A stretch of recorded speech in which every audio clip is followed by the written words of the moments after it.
Syllabus को आपको बहुत अच्छे से जानना है, उसे याद रखना है कि कौन कौन से टॉपिक्स आपके सिलेबस में हैं।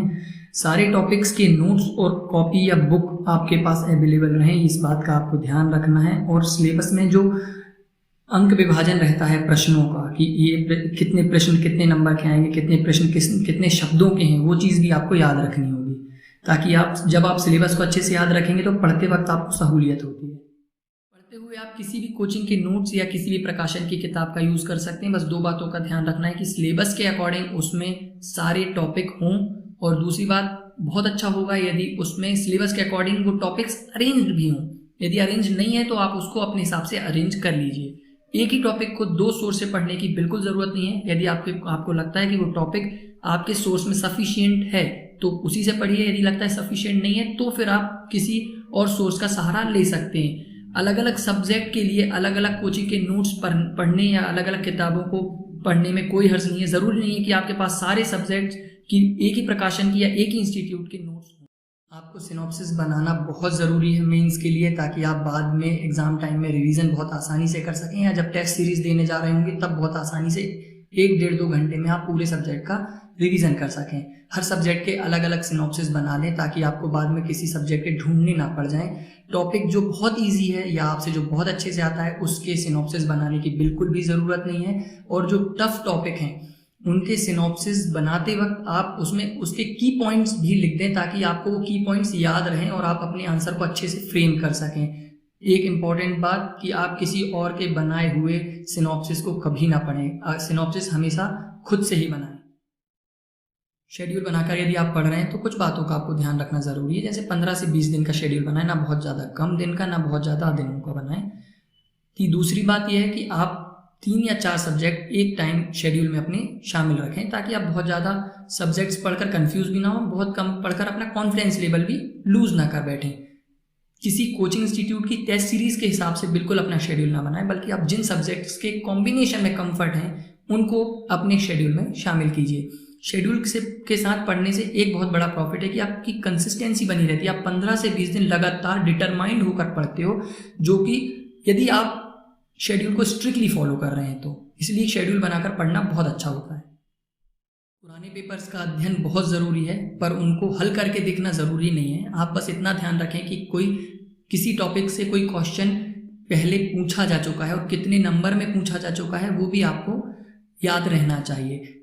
इसके लिए आप एक एक्सरसाइज कर सकते हैं कि आप जब पढ़ना शुरू कर रहे हैं उसके पहले उस सब्जेक्ट के पुराने पेपर्स पढ़ लीजिए, और जब उस सब्जेक्ट को पढ़ रहे हैं तो पढ़ते पढ़ते भी आप पुराने पेपर का अध्ययन कर सकते हैं, ताकि आपके दिमाग में बना रहे कि ये क्वेश्चन इतने नंबर का पूछा जा चुका है। क्वेश्चन के आंसर के कंटेंट को आप सिर्फ क्वेश्चन के अकॉर्डिंग रखें, ना बहुत ज़्यादा कम लिखें ना ज़्यादा लिखें। जितना क्वेश्चन पूछा गया है सिर्फ उतना ही आंसर लिखें। पेज भरने के लिए दूर दूर या लाइन छोड़कर लिखने की ज़रूरत नहीं है। ना ही आप कोई डायग्राम या पिक्टोग्राफ इतना बड़ा बनाओ कि लगे कि पेज भरने के लिए बनाए हैं। और तीसरी बात यह है कि आपको अपनी भाषा में अपनी लैंग्वेज में जो डेटा, जो फैक्ट, जो इन्फॉर्मेशन आपने याद की है वो अपनी भाषा में लिखिए। किताबी भाषा लिखने की बिल्कुल ज़रूरत नहीं है, उससे आपका कंटेंट अच्छा होगा। चौथी बात, यदि आप राइटिंग प्रैक्टिस कर रहे हैं तो राइटिंग प्रैक्टिस में आप अपने आंसर को जिस सोर्स से आपने पढ़ा है उससे मिलाकर देखिए। आप अपनी कमियों को दूर करें और उससे आपका कंटेंट ठीक हो जाएगा। हैंडराइटिंग को लेकर काफ़ी लोग परेशान होते हैं। परेशानी की बिल्कुल ज़रूरत नहीं है। जैसी भी हैंडराइटिंग आपकी है आप वैसी हैंडराइटिंग यूज़ कीजिए। बस ऐसा लिखिए कि सामने वाला पढ़कर समझ जाए कि क्या लिखा है। यदि आप हैंडराइटिंग बहुत अच्छी नहीं लिख पा रहे हैं तो कम से कम साफ सफाई रखिए अपने आंसर में। तीसरी बात, यदि आप हैंडराइटिंग सुधारना ही चाहते हैं तो उन अक्षरों को सुधारिए, उनको लिखकर बार बार प्रैक्टिस कीजिए जो आपके अच्छे नहीं बन पाते हैं, फिर उसको अपनी आंसर राइटिंग प्रैक्टिस में लेकर आइए। इंग्लिश और हिंदी मीडियम को लेकर जो लोग परेशान होते हैं कि हिंदी इंग्लिश मीडियम वालों को कम या ज़्यादा मार्क्स, मेंस के लिए आंसर राइटिंग प्रैक्टिस बहुत ज़रूरी है। तो बिल्कुल भी किसी प्रकार के बहाने ना बनाएं। लिखने से 3 चीज़ें सुधरेंगी: कंटेंट, स्पीड और कॉन्फिडेंस। कम शब्दों में लिखने की आदत भी इंप्रूव हो जाएगी आपकी। लोग कहते हैं कि कम शब्दों में नहीं लिख पाते हैं, हमारे पास बहुत इन्फॉर्मेशन रहती है पर हम कम कैसे लिखें, तो आंसर राइटिंग प्रैक्टिस से वो चीज़ सुधर जाएगी। आप ऐसा कीजिए कि आज जो भी टॉपिक्स आपने पढ़े हैं उनसे रिलेटेड जो जितने भी तरह के क्वेश्चंस आ सकते हैं आपको लग रहा है वो अलग से छांट कर लिख लीजिए। अगले दिन जब सुबह उठें तो पहले उन क्वेश्चंस के आंसर लिखिए, फिर अगले दिन का शेड्यूल शुरू कीजिए। कम से कम आपको रोज 1 घंटे लिखना चाहिए और हफ्ते में 3 घंटे का पेपर आपको जरूर सॉल्व करके देखना चाहिए खुद से, टेस्ट सीरीज के अलावा। इसकी तैयारी में में टेस्ट सीरीज का बहुत बड़ा रोल है। इसके 3 फायदे हैं। पहला तो आपके अंदर कॉन्फिडेंस आ जाता है कि आप 3 घंटे तक बैठकर लिख सकते हैं और कितने क्वेश्चन आप अटेम्प्ट कर पा रहे हैं ये भी पता चल जाता है। दूसरी बात, इस चीज़ का डर दूर होता है कि जब हम एग्जाम हॉल में बैठकर पेपर दे रहे होते हैं तो हमको थोड़ी सी झिझक महसूस होती है, हम डरते हैं, थोड़ा वो डर दूर हो जाता है टेस्ट सीरीज देने से। तीसरी बात, जब आंसर शीट चेक होकर हमको मार्क्स पता चलते हैं तो ये हम क्लियर कर पाते हैं कि किस सब्जेक्ट में हम वीक हैं, किस सब्जेक्ट में हमें थोड़ी सी और मेहनत करनी पड़ेगी।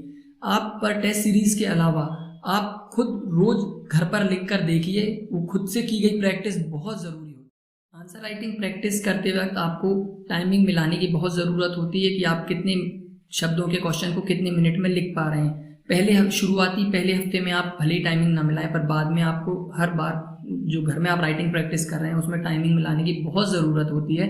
आप उसके लिए स्टॉप वॉच या टाइमर यूज़ कर सकते हैं। आपको हर सब्जेक्ट के कितने कितने शब्दों के क्वेश्चन आप कितने मिनट में लिख सकते हैं इसका पूरा एनालिसिस आपके पास होना चाहिए, ताकि जब आप एग्जाम हॉल में बैठकर पेपर कर रहे हो और आपके पास 20 मिनट बचे और 15-15 नंबर के 2 क्वेश्चन लिखने हो, तो आपके मन में एक कॉन्फिडेंस होना चाहिए कि मैं पहले भी ये 20 मिनट में 2 क्वेश्चन लिख चुका हूँ तो यहाँ भी लिख लूँ। मेंस में वर्ड लिमिट पहले से ही सेट है। यदि आपकी स्पीड अच्छी है तो आप 6 नंबर के क्वेश्चन के आंसर को 100 शब्दों में और 15 नंबर के क्वेश्चन के आंसर को 300 शब्दों में लिखिए। पर यदि आपकी स्पीड अच्छी नहीं है तो आप 100 शब्दों के क्वेश्चन के आंसर को 85 से 90 शब्द लिखकर ख़त्म कर सकते हैं। 300 शब्द के उत्तर को आप 250 से 280 शब्दों तक लिखकर ख़त्म कर सकते हैं। पर इस बात का ध्यान रखना है कि आपको सारे के सारे क्वेश्चन के आंसर्स अटेम्प्ट करना बहुत ज़रूरी है। 100 शब्द के लिए 1 पेज भरें, 300 शब्द के लिए 3 पेज भरें। यदि आपके पास बाद में बहुत ज़्यादा टाइम बच रहा है तो आप फिर 300 शब्द के आंसर को थोड़ा सा ज़्यादा बढ़ा सकते हैं।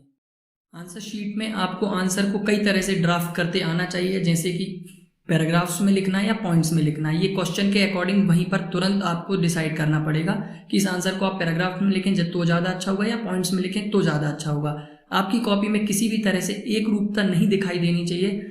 कॉपी में यदि आंसर्स अलग अलग तरह से लिखे गए होंगे तो वो ज़्यादा प्रभावशाली दिखते हैं। इसलिए आपको राइटिंग प्रैक्टिस के दौरान इस चीज़ को बहुत ध्यान में रखना होगा कि आप अलग अलग तरह से आंसर को ड्राफ्ट करना सीख जाएं।